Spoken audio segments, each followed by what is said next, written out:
Alrighty guys, how's it going? Welcome to this episode of Pete's 2 Cents. This is where I'm going to open up Instagram on my phone and answer, hopefully, a whole bunch of your questions. So forgive me for not posting over the weekend. It's been a bit of a busy week, obviously. I don't usually miss weekends, but yeah, forgive me for that nonetheless. What else have we got in news? We have a new member of the family. So we adopted another cat recently, and his name, we got a little kitten. His name is Scrap, like I guess a scrap piece of paper. So my son had been kind of talking about wanting a cat for ages. He wanted a kitten. So we have Peaches. I'm sure you guys have probably heard of our cat Peaches. She just had the name Peaches. I've been asked by a few of you, why is she called Peaches? She was just called Peaches when we adopted her, and we sort of thought the name fit, so we kept the name. I don't know why she was called Peaches originally, but yeah, she's Peaches. She is a bit of a fat cat, so she's not much for playing. she's not very agile or energetic or yeah, she doesn't really run around the house too much unless she hears the food bowl being filled up. So my son had been asking for a while for a new cat. I think he wanted to kind of upgrade in terms of activity from the cat because he wanted to be able to play with it. You know what I mean? So, get out and about, run around with the cat, chase it, be chased by it, all that sort of stuff. So we had a look around, and ideally what I was searching for with my wife was to find a litter of kittens somewhere, hopefully nearby, that we could go and see, and he could choose which cat he wanted, right? So hopefully the idea prior to adopting Scrap was that we could go somewhere where there's a litter of cats, and we could take the kids, they can hang out with them, and they could work out which cat they like best, and maybe which cat likes them the best.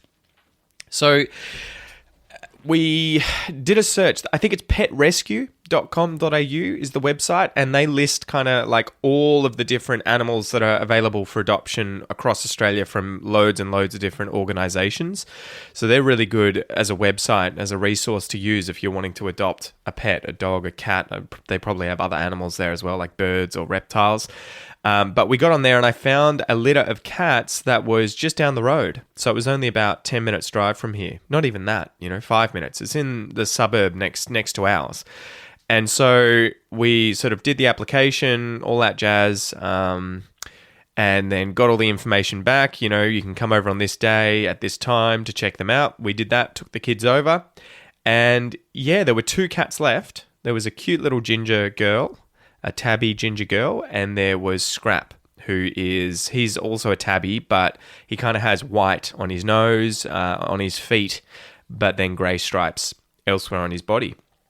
And so, yeah, they were both lovely kittens. I wanted to take them both home, to be honest, because as soon as we got there, we opened the door. Well, they opened the door and let us in, and the cats came straight up to my kids. They were playing with them. They had no fear. They weren't really shy at all. They were both just they had lovely personalities, and that's, ideally what you want in a cat. You want one that's not going to be nasty or aggressive, and that's not going to be too timid, especially, if you've got 2 kids that want to be able to play with the cat. You want a good match where the cat's going to get along with the kids. So, yeah, we were upstairs for probably about half an hour just playing with this cat, or these cats, and there was a bunch of dogs there and another cat as well, and the kids were just having a great time. So we ended up just saying, which cat do you want, Noah? You get to choose. And he pointed at Scrap and chose Scrap. I'm not sure what his decision-making process was because both cats were pretty much the same in terms of their behavior. Ideally, I would have gone for the ginger one, only because the ginger one had a nose that wasn't pink, right? So this is something that you guys may not be aware of, but in Australia, we've had this happen in the past. If you get a cat that has a pink nose, right? So it's got white fur usually over its face where its nose is, and therefore its nose has no pigment. It is sort of pink in color. If you get a cat like that, because they sit in the sun inside, or if you have an outdoors cat, they probably find the sun outside as well. Because they sit in the sun so much, they end up, usually if they get to an old age, they end up with skin cancer on their nose. So this happened with a previous cat that we had growing up called Mickey when I was a kid, and she had to have part of her nose removed. My sister's cat, even though it had a black nose, had to have part of its nose removed because of cancer. And so typically, at least in my family, I'm not sure how much other people are aware of this or worry about it, but with us, we used to always try and avoid getting cats that have white noses just because we didn't want to, have to deal with either avoiding the sun or getting them surgery on their face later in life. So yeah, I would have gone the ginger one, but at the end of the day, it was Noah's decision. He chose Scrap, and Scrap is a lovely little guy. He has so much energy. He does get into everything. He climbs on everything, but he has just a beautiful personality. He's so gentle. He sleeps with me. It's funny. He bonded with me pretty much straight away. So we separated the cats. It's such a funny story. Well, at least for me. My kids have taken over my bed, right? So my bed with my wife, my kids have slowly progressed to sleeping in there every night with my wife now. Initially, it was just Noah. I don't know how he ended up in there to begin with. I think, we moved Joey into his room so that they were both in the same room, but she's really difficult to get to sleep, or at least was in the past. So we would separate them. We took Noah out and then we would put him back in there. And then eventually it just turned into him sleeping in my bed with Kel and I. And Joey being in his room or their room in a cot. Anyway, now that we got this new cat and we were sort of worried about how it was going to get along with Peaches, we decided to isolate that cat and put it in the bedroom with the kids and, have its own kitty litter box, have its bowl with water and food. And I would sleep in there so that it could, obviously have company and wouldn't be all by itself. And so, yeah, it bonded with me pretty quickly. So he follows me around all over the place and always wants to sit on my lap or my chest, depending on, where I am and what I'm doing. And yeah, Joey migrated into the bedroom with my wife, with Kel and Noah, and now they both sleep in the bed with Kel, and I sleep in the kids' bed, so in Noah's car bed. Which is it's less than ideal. It's not the most comfortable thing in the world because I am longer than the bed, so my feet end up on the wooden carved base of the bed that looks like a car. So yeah, but the cats sleep with me. And the good thing is that Peaches, this was really surprising. When we first went to get this cat, I was like, oh man, we're going to have to really see how it goes with Peaches, because Peaches is pretty vicious. She's not really much of a cuddly cat. She doesn't really like being picked up. You can pat her, but if you pat her belly, it's on, right? Like she'll tear you a new one. She'll attack you. She goes straight to fight mode. I think playfully, but she goes straight to fight mode and with claws, teeth, bites you. She doesn't tend to be too aggressive where she's drawing blood, but she's definitely kind of aggressive and physical when it comes to being patted on the stomach. And so I was like, oh my God, we're going to get this kitten and Peaches is going to rage. She's going to just, tear him a new one. She's going to chase after him. She's going to be scratching him, screaming. She's going to be pissed. She's going to be pissed off at having this new cat in her space.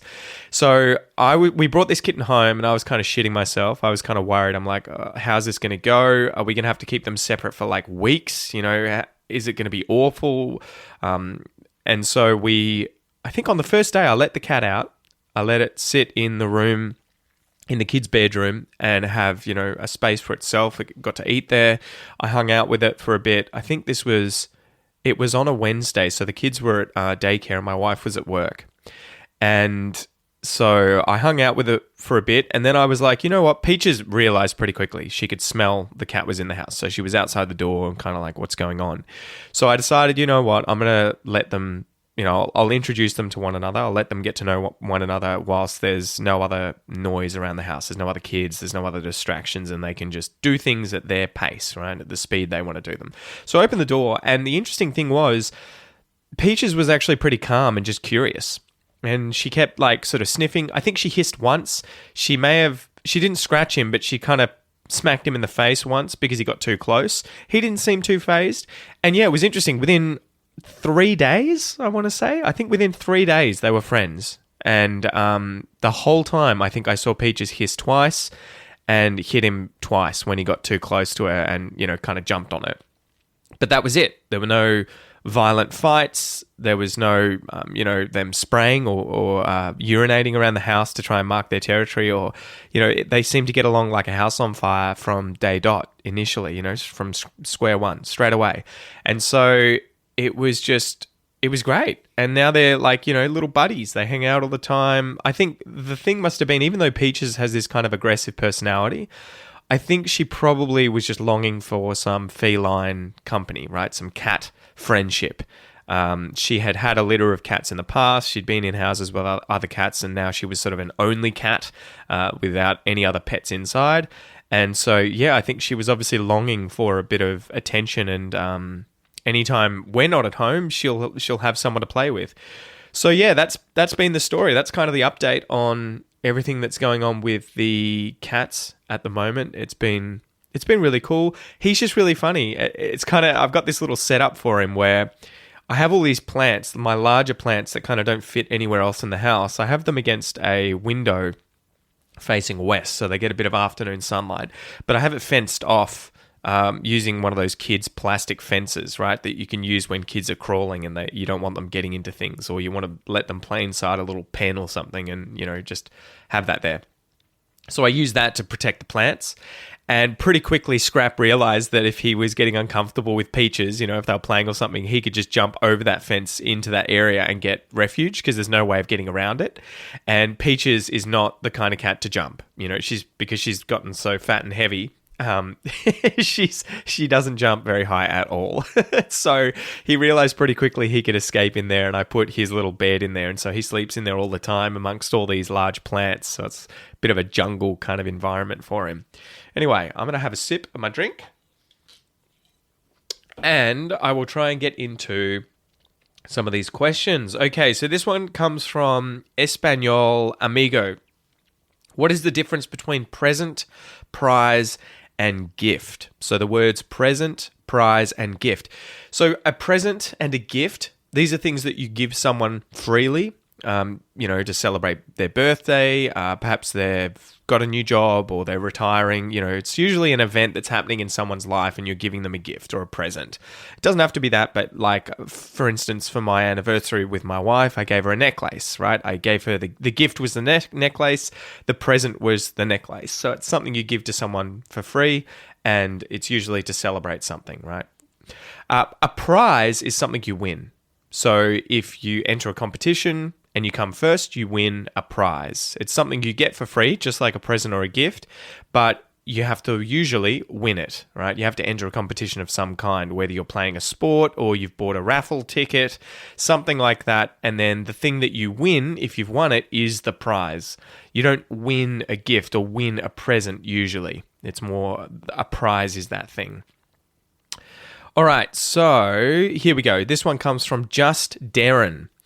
What's right, those or these? I get confused all the time with them. Okay, so the words those and these, and the same for the singular forms this and that, right? These and this, those and that. The difference between these words is that they are used to sort of indicate proximity. So things that are close to you, or a thing that's close to you. This thing is close to me. These things are close to me. Those and that are for referring to a thing or things that are far from you. And so it's used to sort of show if something is far or close in space or time. So I'm trying to think of a good example. At the moment, this microphone is in front of my face, right? I'm talking through this microphone, but there's another microphone over the other side of the room. That microphone over there. That one's far away. This one is really close to me. If I had, say, 2 cups that I was cleaning, I could say these cups. I'm cleaning these cups, but those cups over there are already clean. All right, the ones that are far away from me, those ones are clean. These ones that I'm holding or that are close to me are not clean.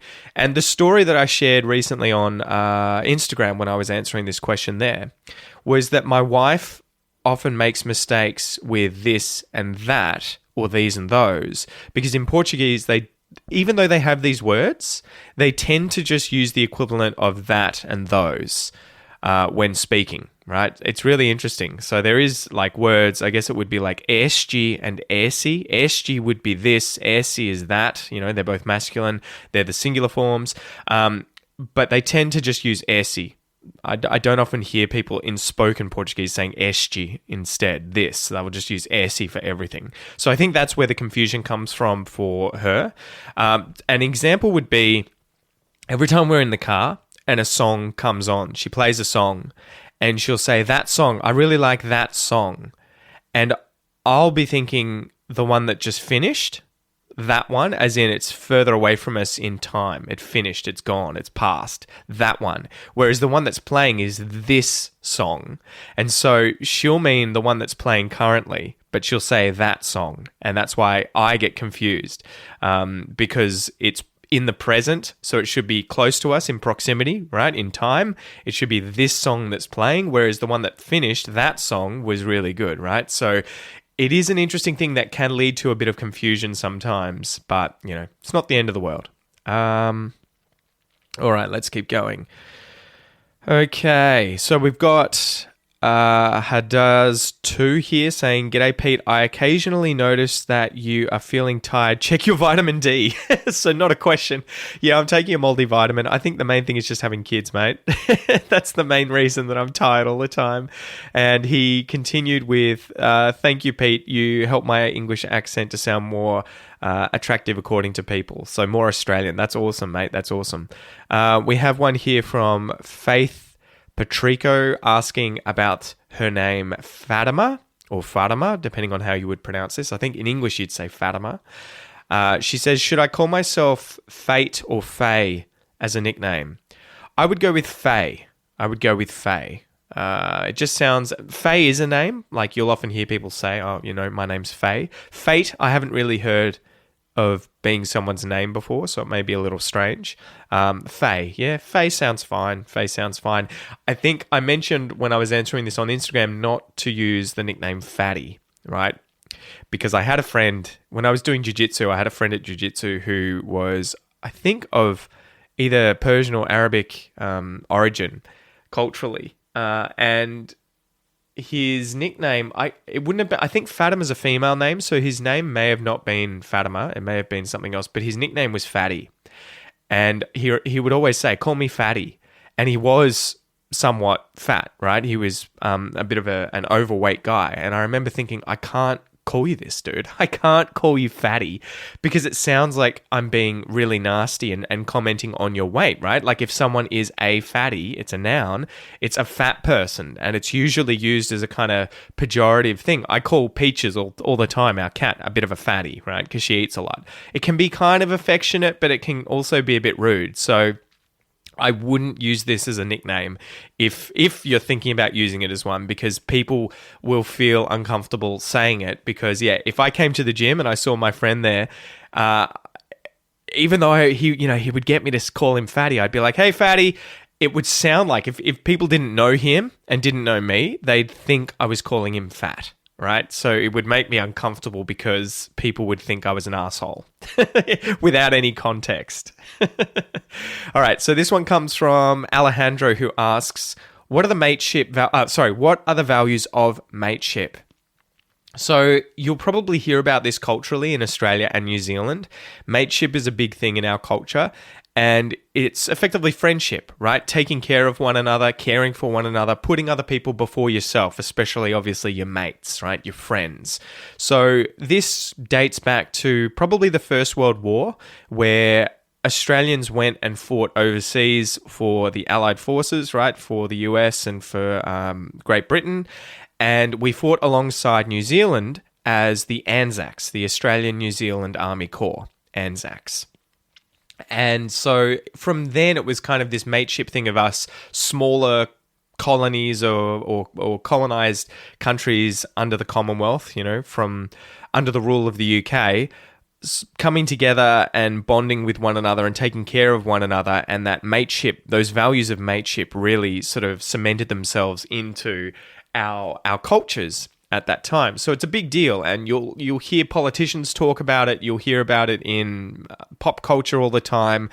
And Australians are pretty pretty vicious in terms of friendships, right? Taking care of one another. And you'll notice this a lot if you go into areas of Australia where there aren't many people. So if you go to rural areas, I went to an island one time, Lord Howe Island, there weren't many people that lived there.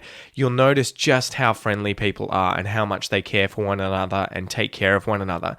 And it is one of these things, if you're driving around, if you break down in the city, no one's going to help you, right? Like, I mean, I'm being a bit exaggerative, if that's a word. I'm exaggerating a little, but because there's so many people around in the cities, people often think, oh, someone else will come along who'll help this person, so I won't. Whereas if you go somewhere like in the country, far away from the cities where there are very few people, often the first person to come across you is going to stop and try and help, or they'll know someone, or they'll call someone. They're going to do something, right? So you'll definitely feel that sense of mateship a lot more in, more regional areas of Australia. All right. This one comes from Big BD. Are there really insect control services in Australia, or is it just a myth? No, so there are. So we have, termite issues, cockroach issues. Down here in the south, I don't think we have many other insects or invertebrates that are going to be a big problem that you would need to call insect control services to deal with. But I think termites would be the biggest one. For houses, like, me living at home, I think that would be the main reason you'd call in some pesticide or what would you call them? Pest prevention? God, what are they called? Exterminators? I think they're exterminators. You'd call them in for termites more or less. Or maybe if you had bees. Bees sometimes create hives in people's houses, like in the walls. If there's a hole there and they can get into the wall, they can do that.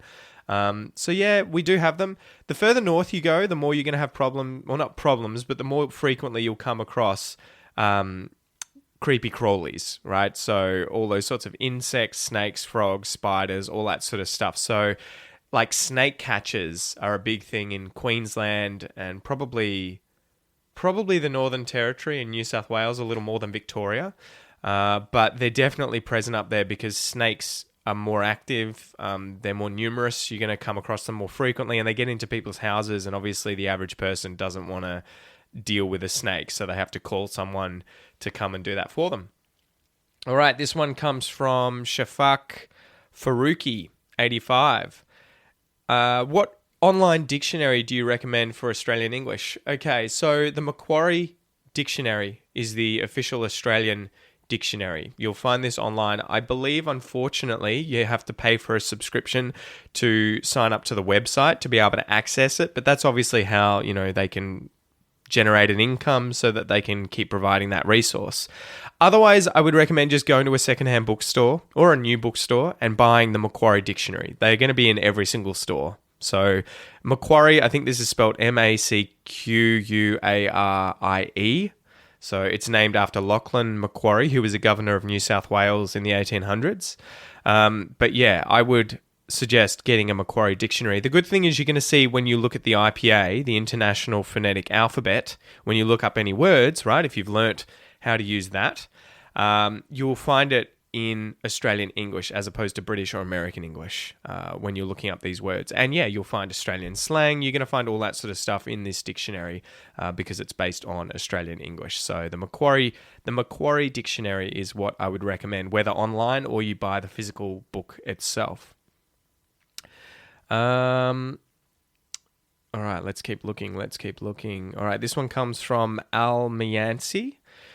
Do you like kangaroo? What's your favorite animal? So, yeah, it's funny. When you say kangaroo, just like singular, it makes me think you're talking about the meat. Do you eat kangaroo? Do you eat crocodile? Do you eat emu? We use the singular noun there when we talk about meat in that sense, right? So, yeah, I like kangaroo meat. If you were talking about the animals, you'd use the plural. Do you like kangaroos? Do you like crocodiles? Do you like emus? So, yeah, I like the meat. I do eat kangaroo from time to time. You can get it at the supermarket usually. It's really lean. It's kind of gamier than beef, but it's kind of similar to beef, at least, more so than chicken. But yeah, it's good. It's affordable. Do I like them as animals? Yeah, I love kangaroos. Macropods are really, really cool animals. They're just, I don't know, they're just such a weird group of animals, right? These all those marsupials that are related to kangaroos, that are closely related to them, that hop around, these are macropods. Macro meaning large and pod meaning foot, for obvious reasons, right? They got large feet and they hop around. Macropods are just awesome animals. They're just really cool. And kangaroos, they're a bit of a problem in Australia, at least like the eastern grey kangaroo, because they can breed so quickly. So the interesting thing about them is that they can have, I think, 3 offspring on the go at once. Female kangaroos can do this. So they have a really cool sort of biology where they can be, say, they've mated with a male and they've got an egg or an embryo that's fertilized, and then that's going to, it gets birthed really early compared to eutherian mammals like humans and apes and rats and, eutherians. So eutherian mammals give birth to very, very developed young. Marsupials give birth to undeveloped young that then sit in a pouch and latch onto a teat, drink milk, and they develop over months and months and months, but outside, effectively, of their mother. And then you've got monotremes, which give birth to eggs, or they lay eggs. So these are the platypus and echidnas, right? They lay eggs, and then the eggs hatch, and they're still mammals. But yeah, the interesting thing about kangaroos is that they can have a joey, so a baby kangaroo at foot, meaning it's no longer in the pouch. They can have another joey in the pouch, and they can also have a really small joey that's attached to the teat. So they can have babies at multiple different stages, and this allows them to reproduce rapidly so that they can really ramp up their numbers quickly. And because Australia's had so much land cleared for farming, you have like 1 to 2 kangaroos for every person in Australia. And so that's why they get culled and you can buy their meat. Quite often it's because the numbers get out of control. And the problem is if you don't cull the numbers in certain areas, they end up eating all the food and then starving to death en masse. So it is one of these things that's kind of like an unfortunate evil. You kind of have to kill a bunch of these kangaroos so that they can have a healthy population. Sorry, my nose is so blocked at the moment. Okay, let's keep going. What Aussie podcasts have you been listening to? So, to be honest, at the moment, I'm not really listening to any Aussie podcasts. There's one with an Australian on it, though I'm not sure you'd call it Australian, called Decoding the Gurus. And it's effectively 2 guys that are psychologists. I think one of them specializes in religion and gambling, and the other one, I think it's just religion. One of them's Irish and one of them's Australian, and he's based in Queensland. And effectively what these guys do is that they talk about these online or, kind of famous people who are seen as gurus today. People like Joe Rogan and Eric Weinstein, a bunch of these people who are treated as if they're gurus, know-it-all, Jordan Peterson. And they break down the rhetoric these people use when speaking. So they sort of analyze how these people speak and their belief systems and everything, and try and show you whether or not it's objective, whether they're using certain language to try and appeal to you and get you to, agree with them on certain things, as opposed to just presenting arguments. Yeah, so it's just a really, really fascinating podcast for learning more about the way in which people talk about certain topics, why they believe certain things. But the main thing I've gotten out of it is how people use rhetoric to try and convince you, even if they don't have evidence or they don't have good talking points. So using phrases like, anyone who doesn't believe this is a moron, or an idiot. You'd have to be so stupid to believe this. That's using rhetoric to try and convince someone of your point where you haven't actually laid out any facts that someone should believe, right?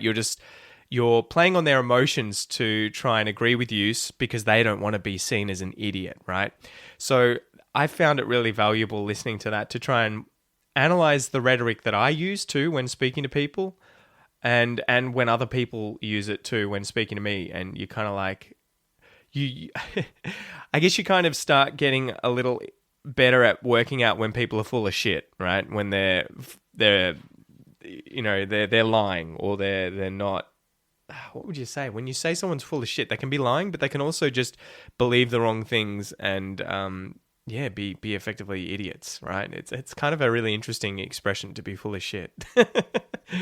All right, I might do a few more and then we'll finish up for today. We'll keep it a bit of a short one. All right. So G Madzia 92 asks, are there any stereotypes between Australia and New Zealand? Can you give me some examples, please? So this was a really funny one. I remember mentioning that Australians think of New Zealanders as sheep shaggers, right? So this is a slang term meaning someone who has sex with a sheep. If you shag someone or something, you have sex with it.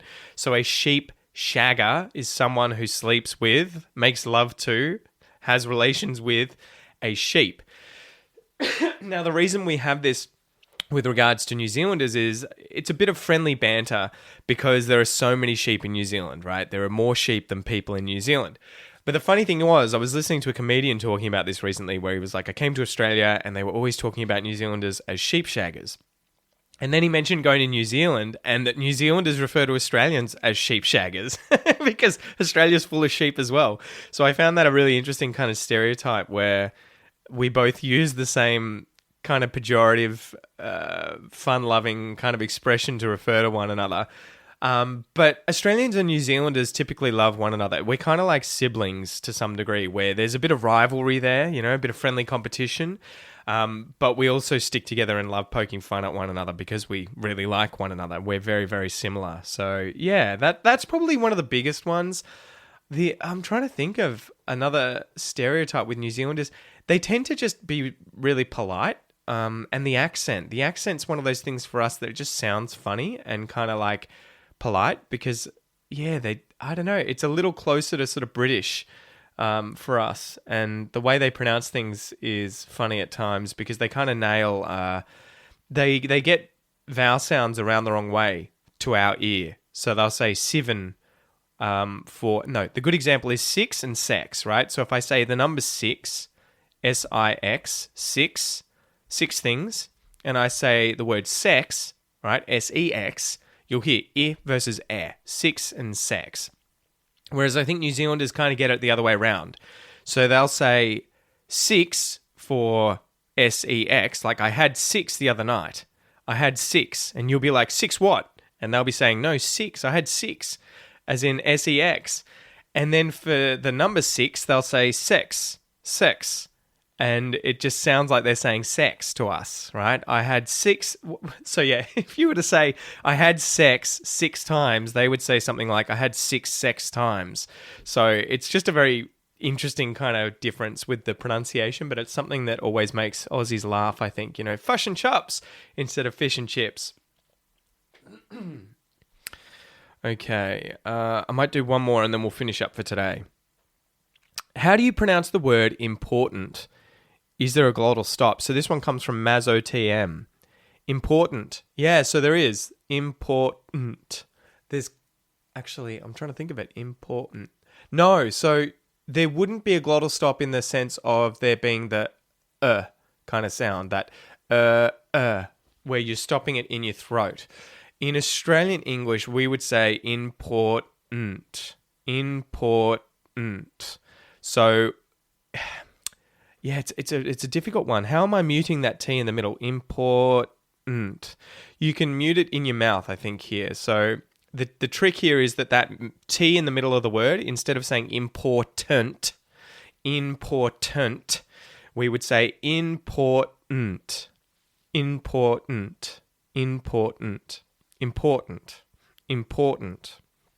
So it's an interesting word. It's difficult to say, I think, for a lot of foreigners learning Australian English because it's not because of that T. It's more because of the syllabic N that we're using for the final syllable.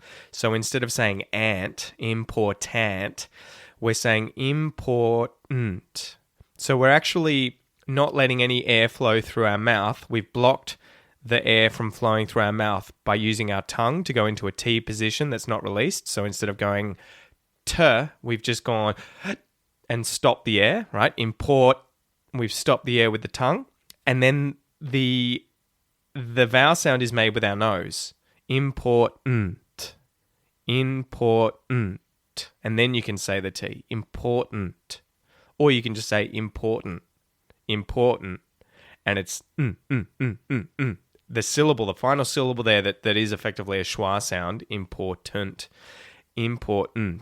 is a a nasalized syllabic N, it's called, because the N, the is acting as a syllable. So it's very advanced. But again, if you want to learn this sort of stuff, I really recommend checking out my Australian pronunciation course. You can do so at aussieenglish.com.au/APC. And if you're on the email list at the moment, you should be receiving some emails about a special deal where you can sign up for this course at the moment and get $100 off it, as well as some bonus courses if you sign up early. So yeah, definitely go check that out. You should receive them in your emails if you haven't. And if you do want that deal and you haven't received it and you can't find the link, just send me an email at pete@aussieenglish.com.au and I will forward you the link. Anyway, guys, thank you so much for hanging out with me today. It's been a pleasure, and I will chat to you next time. See you later.